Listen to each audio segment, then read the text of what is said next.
Or you know what I'm saying? So, boom.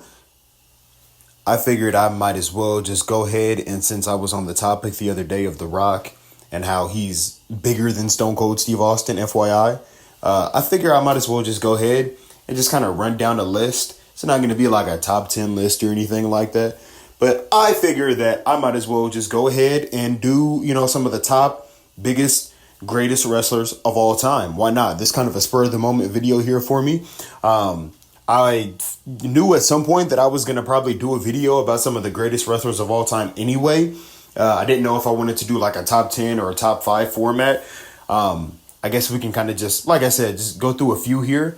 As we go through this video, it might kind of change a little bit on the fly. But there's always this topic in wrestling about the Mount Rushmore of the business. Who would be on the Mount Rushmore of professional wrestling? I've seen some people say Undertaker. I've seen some people say Shawn Michaels. I've seen some people say, John Cena. I mean, there's a few different names you can throw on there. And then there's a few names that are just completely out of the box, preposterous, not even considerable, if you ask me. Some people will probably throw, like, I don't know, fucking Hiroshi Tanahashi on there, or some bullshit like that, some nonsense. That's not even, we're not even going to entertain those type of answers, because we're only talking about the ones that are actually conceivable here. When you talk about the Mount Rushmore of the wrestling, bro, I will put it to you like this.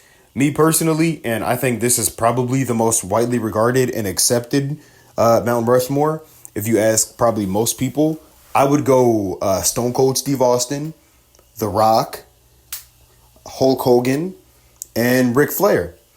Now, if you want to run through these four, it's not possible, I feel like, to have a Mount Rushmore without putting Hulk Hogan on there. People are going to... I've seen people, like I said, make Mount Rushmores that just completely boggle the mind. Boggle my mind, at least. How can you possibly have a Mount Rushmore of professional wrestling without having the guy who literally started two of the biggest boom periods of all time? And he was one of the biggest draws in the business. He was the biggest draw of the 80s, one of the biggest draws of the 90s. You know what I'm saying? This guy in two different companies in two different decades, and as a babyface and as a heel, Hulk Hogan completely reinvigorated, changed the business. You possibly cannot have a Mount Rushmore without including the Babe Ruth of professional wrestling. Look, I get that people don't like the guy personally, but fuck your feelings, fuck how you feel. This isn't a popularity poll. This is about who's actually contributed more to the business, and nobody arguably has done that more so than Hulk Hogan. We probably wouldn't be sitting here talking about wrestling if it weren't for Hulk Hogan. So, get your heads out of your asses and understand what the facts are here. You're not going to sit here and possibly tell me that Shawn Michaels has done more for the business than Hulk Hogan. If you take Shawn Michaels or Undertaker, for instance, out of wrestling, nothing really changes. The business is pretty much in the same spot one way or another. I guess you can say without Shawn Michaels, who may have not had the Montreal screw job, but in terms of Shawn Michaels' actual contributions, like it's not even comparable what Hulk Hogan has done and what Michaels and Taker have done. Taker, I know he had like a 30-year career or whatever. Again, bro, we're not measuring this on popularity. We're not measuring this on longevity is a factor. But if you want to talk about longevity, Hulk Hogan from like the 80s up until like, whenever he had his last match, like it's not even, I think, a question who has done more. Taker, again, if you take him out of the business, nothing really changes. You can say, oh, we don't have the streak. Yeah, but that doesn't really change wrestling as we know it, bro. We don't have the streak now, but it doesn't really matter. If you take Hulk Hogan out of wrestling, the business is in a completely different spot. If it even ever becomes as big as it does, there probably wouldn't have been an Attitude Era. There probably wouldn't have been room for a Rock or an Austin if it weren't for a Hogan in the fucking first place. So let's get that right out of the way. Ric Flair, I didn't obviously grow up watching Ric Flair, but I think anyone who's ever heard of wrestling has probably heard of Ric Flair, if we're being real. He wasn't as big as Hogan in the 80s, obviously, but he's Ric fucking Flair, man. Like his prime was before most of us were born, but yet it doesn't matter, bro. Even if you grew up watching him during like the Evolution days in the 2000s, Ric Flair is easily one of the most, I would say at least top top five easily most charismatic people ever in wrestling. Ric Flair, he's just fucking awesome. 16 times, baby. 16 times limousine riding. You cannot possibly, in my opinion, have at least a top 10 without putting Ric Flair on that list. People say, oh, it doesn't count because he was in the NWA or whatever. I'm pretty sure there were probably more people watching World Championship Wrestling on TBS back in the 80s than there are people watching Raw and SmackDown now. There's a reason why all these rappers, all these athletes, all these football teams, you see them doing fucking Ric Flair tributes. You could probably mention the name Ric Flair in any sports arena across the country, and you would hear one big woo, because everyone has fucking heard of the guy. So I don't want to hear it. More people know who Ric Flair is than Roman Reigns. So I don't want to hear it. Steve Austin and Rock, obviously the two biggest stars of the Attitude Era. The Rock being bigger than Stone Cold, but both of them transcended the business. Both of them, known worldwide. I don't think it ought to be in question whether those two deserve to be on the Mount Rushmore or not. I know people are going to say, oh, their runs were short. See, and this, again, is when I feel like it has to come into, some sort of, there has to be some sort of a filtering system here. Like, yes, you have people who have had a longer career. Fucking Seth Rollins has had like a much longer career, full-time career that is, than The Rock. But you're not going to sit here and argue the fact that, The Rock and Austin they've obviously done much more for the business than fucking Kevin Owens. The Rock was in and out of wrestling as a full-time performer within like 5 years, but in that time did more for the business than pretty much everyone besides like Cena and a couple others that have come since then, right? And Stone Cold Steve Austin, again, these guys transcended the business. They brought WWE out of the gutter that it was in the mid-90s and back to prominence. And again, if you want to take things back once more to Hulk Hogan, and if you want to talk about the greatest of all time, it's Hulk Hogan, man. It's fucking Hulk Hogan. This guy took wrestling out of the gutter in the early 80s and did it again in the mid-90s. First Hulkamania, then the NWO. This guy basically had two Hall of Fame careers. Hulk Hogan could have literally rode the wave of popularity that he had coming out of the 80s. Like if Hulk Hogan had retired in the early 90s before even turning heel, he would have, in my opinion, still had to be considered the greatest of all time just because of what he had done for the business. But then the fact that he then goes on to change the landscape again in WCW with the NWO, that basically breathed. He basically had like a whole another second half of his career after that.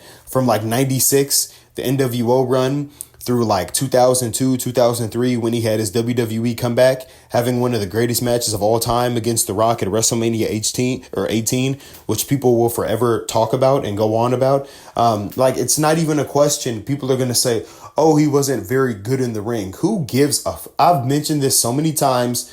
There's no such thing as good in the ring other than how many tickets it sells, man. And again, nobody was doing that shit more than Hulk Hogan. You want to talk about people like Cody. You want to talk about people like Gunther, these guys who are barely fucking around. Hulk Hogan, obviously, the bullshit lies he tells us about how he once wrestled like 400 days in a year. Come on. I'm not gonna entertain that right now. But the fact is, the guy did wrestle a crap ton when he was on top, because back then, when you were the champion, you were actually the busiest because, you were needed all the time in all these different spots and all these different places. Hulk Hogan actually was a workhorse. No, he wasn't wrestling up to the work rate, whatever that even means, of like a Bret Hart or a Shawn Michaels, but he also drew 10 times more than Bret Hart and Shawn Michaels combined. So the argument of all he had was a leg drop, and he was smart enough to understand that that's all you needed.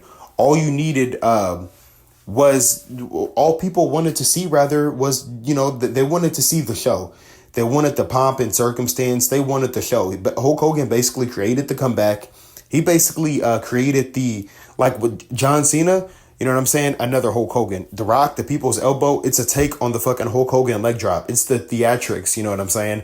It's one thing that one way or another, most modern wrestlers have adopted.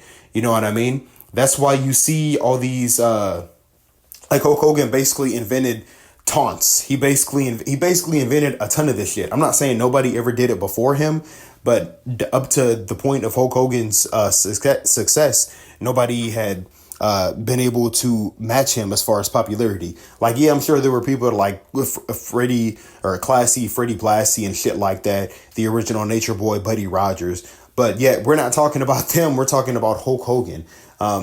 You can deny it all you want. You can feel however you want about it. But the fact is that Hulk Hogan is him, bro. He was a major fucking superstar back in his day. I wasn't around back in the 80s. And I know you hear this thing from people back then, from people back in the Attitude Era, people who were fans who say, oh, you just would have no idea. You would have no clue unless you were there, unless you experienced it. Hulk Hogan literally was mainstream. He, like I've said it about Austin and Rock, but he transcended the fucking business, man. To think that in two different companies, he literally exploded the WWF. He made it national, you know what I'm saying? And then to go to the competition, to go to WCW, and then literally make them a true competitor to the WWE, you know what I mean? Think about how insane that is, bro. Think about how insane that is. Like, you would not possibly think that this guy who was arguably probably the Hulk Hogan, the guy who had, I would say, probably the biggest babyface run of all time in the 80s. You would probably think by like 91 or 92 that his run was basically over. Who could have possibly imagined that this guy would explode all over again? It completely reinvented himself, not a fake reinvention, like he just gave himself a different nickname like Seth Rollins. He completely changed himself. And for an audience that grew up watching him as kids, he was now cool to them as teenagers, despite the fact that he was like in his 40s or whatever. Hulk Hogan was cooler in his 40s than probably guys like Seth Rollins and Kevin Owens were, when they were like 25 or whatever. Like, Hulk Hogan is fucking him. I already made a video about The Rock. I just did that a couple of days ago. So I don't want to go too much into detail about that because I would just kind of be treading the same water and repeating myself. But The Rock, the guy was, again, mainstream. We're talking about people who have transcended the business. We're talking about, in my opinion, the two biggest stars of the 80s, the two biggest stars of the 90s. If the Mount Rushmore had a fifth place, I would probably throw Cena in there for a modern era, even though Cena's time Cena's time drove away a lot of fans. But there's your Mount Rushmore. There's your undisputed greatest of all time, if you ask me. I don't give a fuck. You want to talk about, like I said, Taker. You want to talk about Michaels. Again, if you want to measure someone's like greatness, so to speak, like even, well, I'll give you guys this. Kurt Angle is my second favorite wrestler of all time. Jericho is my favorite wrestler of all time. But I'm not going to sit here and dilute myself into believing that these guys are more important to the business than they actually are. If you take Kurt Angle out of wrestling, nothing changes. If you take Chris Jericho out of wrestling, nothing changes. If they never existed in wrestling, nothing changes. You take out Hulk Hogan, you take out Ric Flair, you take out, plus, and think about how many people Ric Flair has inspired, right? You take out Hogan, you take out Flair, who was the face of the NWA during the 80s. You take out Austin, you take out Rock. Then, what would the business look like these days? Who would fucking know? You take out Taker. Yes, you don't have the streak, but the streak in the grand scheme of things did not ever do anything to alter the trajectory of wrestling. We would more or less be in the same place, whether The Undertaker ever became a wrestler or not. You know what I mean? Like Sting or whatever, bro. We would more or less be in the exact same spot, whether these guys ever laced up a pair of boots. Like Jericho, remember a few years ago when people were saying Jericho was one of the greatest of all time, and I thought it was completely insane. Chris Jericho, like I say, he's my personal favorite of all time, but at no given point in history, besides maybe now, has Jericho ever even been top 5 in the company.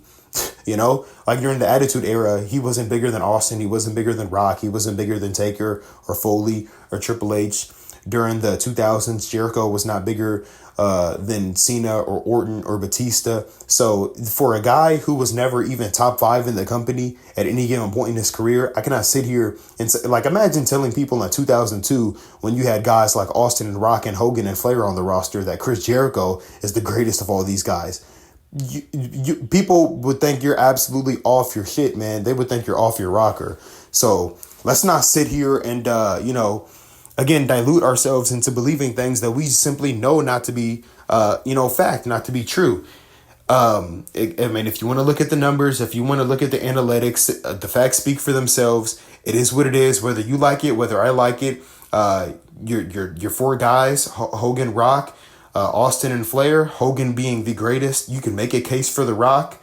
You can make a case for The Rock, but Hogan, his influence, I feel like it's just greater because there wouldn't have been a Rock if there wasn't a Hogan to begin with. So, that's that pretty much wraps up this video for you guys out there. I'm gonna go ahead and peace the fuck up out of here, and I'll catch you all in the next one.